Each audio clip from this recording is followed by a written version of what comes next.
Hey, welcome back to Healing Starts with the Heart. My name is Sharon Brubaker, and I'm so glad you're joining me today. I am doing something very exciting. I'm actually recording my podcast while being live on TikTok. I thought that this would be a great way for me to expose the two. Today's title for the podcast is Healing from the Pain of Grief, right? And what does that mean? What does that actually look like? The reason that I combine the TikTok with the podcast recording is because so many of you beautiful women are here for me joining the live, and it's a great way for you guys for me to tune in and do the podcast and the TikTok live at the same time. You guys will get a chance to see me record the live, and then I will turn off the recording and I will join you back in the TikTok. So that's how this is going to go today. That way I'm bringing two good worlds together. All right. What if I told you that the pain of grief is something that we could go after? What if I told you that the pain of grief is something that we could heal? What if I told you something totally different than what you're hearing out there in the world? That it doesn't have to stay in your heart forever. It doesn't have to stay in your heart for the rest of your life. What if I told you that you were not giving a life sentence the day that your person left you? I know it sounds impossible, and I know I sound crazy right now. I know that I sound like a crazy lady, but stay with me. Everybody, stay with me. I want to show you a different way to look at your grief.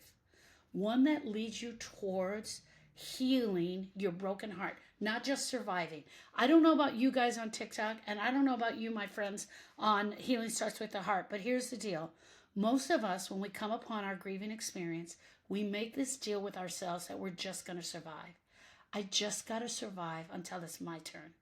I just got to survive until it's time for me to go. Most people believe that their grief is a life sentence. That breaks my heart.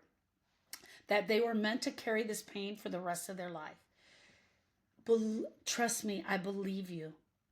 I believe that because they loved you so deeply and because you love them so deeply, that we feel our only option is to grieve forever. But let's think about this. Why would we grieve forever for the rest of our life? And I want you to understand why. When you're in the thick of it, when your heart is shattered, when the pain is so overwhelming, it feels like there's no way out. So we just get stuck. We feel like there's no way out.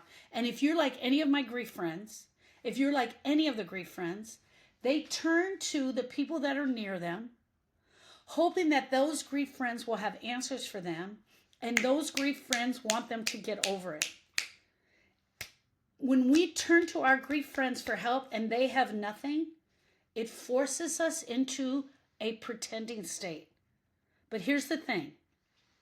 That the belief that we should suffer forever is not true. Friends, I want you to know it's not true.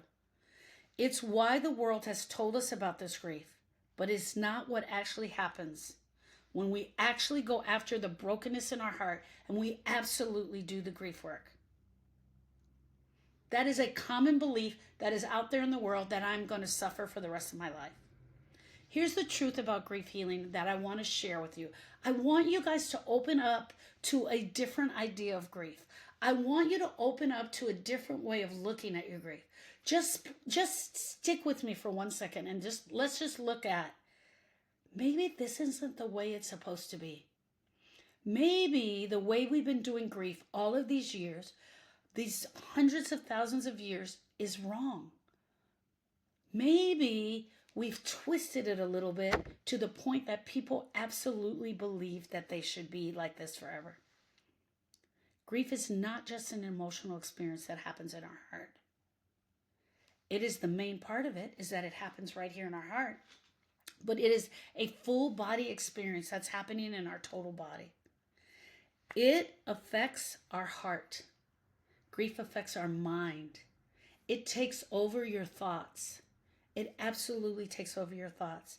It even affects your physical health. And because grief affects all parts of you, healing from grief, healing the brokenness in your heart, your brain, your soul, your spirit, takes intention. You have to go after it with intention. Number one, you got to learn what grief is. Grief is a normal and natural reaction to a loss of any kind. It is normal for us to grieve. It is natural for us to grieve. And if it is normal and natural for us to grieve, why haven't we been told that? Time alone will not do this. Many people are told that time alone will do it. That's number one. The second thing that we tell ourselves to wait. We talk ourselves into waiting. Hey friends, I'm live on TikTok and recording my podcast simultaneously, but I just want to speak out to Bella Rose. Thank you for all the gifts. Hey School Bus, hello, welcome. I'm doing my podcast live and recording my podcast live and on TikTok. Thank you for the break. My name is Sharon Brubaker, and I'm a grief specialist. I sit with women who are on a unique healing journey so they can feel heard and supported. Okay, time alone is not going to heal. We tell ourselves to give it time, and everyone tells us to give it time, and it sounds something like this. Hey girl, you just wait. It's going to get better. I promise you in time, this will get better. Hey girl, how you doing? You know that this grief is going to get better. If you just stick around and wait, it's going to get better. Just give it time, honey. Your heart will start feeling better in no time. Then the next thing we start doing is like, I know, this should take about 6 months. I'll be feeling better. In a year, I'll be feeling better. In 2 years, I'll be feeling better. We keep moving the goalposts because we want to keep feeling better. It is not time alone that heals. Time is a part of it. Grief time is a part of it. We have to understand grief time. Grief time is different than regular time. Grief time is its own thing. Grief time is what we do with the time that we're given to grief. Grief time doesn't have a calendar. Grief time doesn't have a clock. Grief time doesn't follow any rules. Grief time runs slow and fast simultaneously. Grief time runs really, really slow. You're like, oh my gosh, will this ever move? And at the same time, you look up and it's been 9 months. I can't believe I haven't seen him in 9 months. Yet just yesterday, it seemed like the grief was taken forever. It moves both fast and slow simultaneously. But here's what I teach about grief time. Grief time is the work that you do on the grief time. Grief time is the grief healing journey. You step onto the grief healing journey, and what do you do within that time? Do you allow yourself to process your emotions? Do you allow yourself to express these emotions? What do you do with the stuff that was left unsaid? The things that you need to say to him that were left unsaid? The things that you never got a chance to say? What are you doing with that conversation? What do you do with the regret? Grief time and regret go together like peanut butter and jelly. There is a ton of regret. What are you doing with that regret? Are you talking about the regret? Do you share the regret with anyone? During grief time, everything that's left unsaid and all of the regret needs to be integrated into our loss. It needs to be integrated into our loss that brings us, that's the part we grab. We grab that thing and we look at it. Bella Rose, that's Bella Red, that's what we do. We take that part of the regret and we look at it from every aspect of it. We look at it from every aspect. We look at what was left unsaid. That's the grief. That's the part we're looking for. Something incredible happens when you can say the thing that you've been hiding to yourself out loud. The thing that you haven't shared with anyone. The one part that you haven't shared with anyone, when you say that one thing out loud, it can change the way your grief time is going. The pain of grief can be removed from your heart because what's in there in the pain of grief? It's everything you didn't get a chance to say, everything you still need to say, and more. Hey friends, thank you for joining me. My name is Sharon Brubaker. I'm a grief specialist. Today I'm doing something really unique. I am on TikTok Live and recording my podcast. I'll be done in just a few minutes and I will answer all of your questions. What remains in our heart is everything that was missing. And yes, there will always be a parts of us that will miss our person. But I want to show you this, right? I want to show you this. I have one hand opened wide. This is the missing them. And I have one hand balled up in a fist. Okay? This is the grief pain. This is the part we go after. This is the part that lingers on. We go after this part. I go after this part. I go after the pain of grief. And I gently help you open it up. I help you open that. It's slow. It's long. It's heavy. Till you get to the part that you're just at the missing part. Not just at, but the missing part. What remains is the missing. And yes, you will miss them. You will always love them. Your memory of your person doesn't go away. We do not lose the memory of our person. We do not lose the memory of the events that we had with them.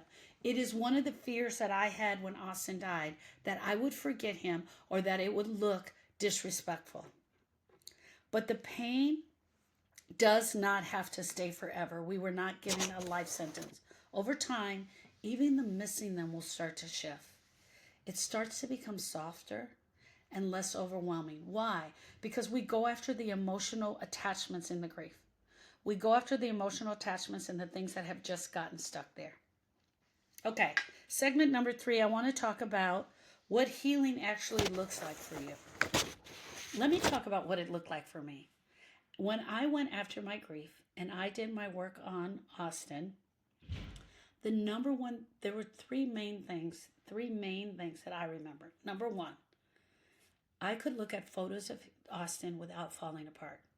That was the number 1 thing. I could look at photos of him without falling apart. Number 2, I could say his name and talk about him without falling apart. And actually, it brought a smile. There were some times that I would still cry. But for the most part, I could talk about quirky little Austin and share about him without totally falling apart. So I knew that the grief was different because I was able to look at pictures of him right away. I knew that the grief was different because I could say his name without feeling like someone was tugging at my heart. So I want you to do this right now. Everybody who's listening, I want you to do this. I want you to say your person's name. If it's mom, dad, Bobby, Susie, Karen, I want you to say their name in your heart. When I count to 3, I want you to say their name in your heart. And just think of them. Austin. Okay, 1, 2, 3. Austin. That tug you felt right there at your heart, that's the grief. That's the part that was missing for me. When you think of your person and it pulls at your heart right here, you feel like someone has a string or a rope and they're pulling at your heart. That is the grief. That's the part we go after. That part was gone for me. And also number 3 was that I could listen to his voice. I could listen to video recordings of Austin talking without completely falling apart. Those were the 3 main things that I recognized when I did my grief work, when I went after the pain. I could listen to his voice. I could look at his pictures. I could talk about him. I could say his name without totally falling apart. Healing doesn't mean forgetting. It doesn't mean that you stop loving them. It doesn't mean learning how to live again without them. It means learning how to live again with them, with your person still in your heart, but carrying the unbearable suffering, but without carrying the unbearable suffering. I want you to think of it this way. Grief is like a heavy, unbearable weight at first. But as you start to do your grief work, the weight starts to shift. It starts to move to one side. Then it'll move back to the other side. It becomes something you can carry more. It's no longer something that breaks you every time you hear their name. It doesn't break you every time you walk past their picture. As you're walking down the hall and you're telling yourself not to look at the photo, that part is gone. It becomes something you can carry, something that's lighter. And eventually it becomes light enough that you can start moving forward with them in your heart. Not moving on, moving forward, but stepping forward onto your healing journey with them in your heart. This is the truth about grief, my friends. It is not meant to break you forever. You are not meant to grieve for the rest of your life. You were not meant to live a life sentence because you lost your beautiful person. All right, my friends. Thank you, TikTok, for allowing me to do my podcast live. If today's episode spoke to you, I would love to hear from you. You guys can click the link below. My name is Sharon Brubaker. I'm a grief specialist. I sit with women on their unique grief healing journey so they can feel heard, understood, and most of all, they can feel like they have a grief friend. If you're tired of feeling like grief is out of control for you and your life, you're ready to take the first step towards healing, I want you to know you don't have to do this alone. That's why I created the Grief School, the place where healing begins. And I do something really fun right now. I have something called Grief Study Hall. I'm not leaving TikTok. I'll be right back. I do something called Grief Study Hall every Tuesday from 1 to 3 Central Standard Time. And that will be today. Today is Tuesday. And if you follow me at the Facebook group, on the Facebook group called The Grief School, there you'll get all the links. You can click the link here in my bio and you can follow me and sign up for the Grief Study Hall. I also teach a lesson in there, and it is a great place where we become grief friends. Okay, healing starts with the heart. For everyone listening to me here, I love you. Thank you for allowing me to record my podcast live on TikTok. I will see you all soon. Look for the link to Study Hall in the notes below, and I will see you next week. Okay, signing off. Bye.